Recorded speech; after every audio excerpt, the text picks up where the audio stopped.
Petrus van Maastricht was a pastor and a theologian in the late 1600s. He preached all around Amsterdam. He was a professor of Hebrew. And when you take that time period, the late 1600s, to have somebody who was engaged in the academy, who was an expert in languages, but who was active in the pulpit was actually somewhat unusual.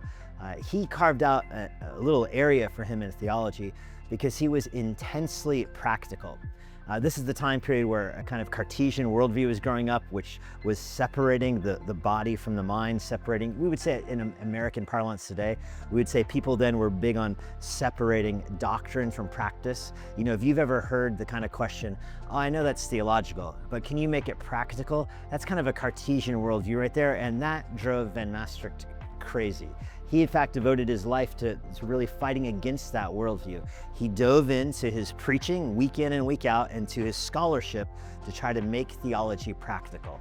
And the main reason you should read him is he engages with theology with kind of a four-pronged approach. He begins with the exegesis of a text. He then moves from that to the dogmatic conclusions, almost like systematic theology. And then from there, and throughout his systematic theology, he always thirdly goes to evangelism. How does this passage help evangelism? How does it persuade the Jews? How does it persuade the Muslims? How does it persuade, non-believers? And then he concludes with practical living. How does the text that he just studied, that he just did dogmatics on, that he just did evangelism through, how then does it affect how you should live?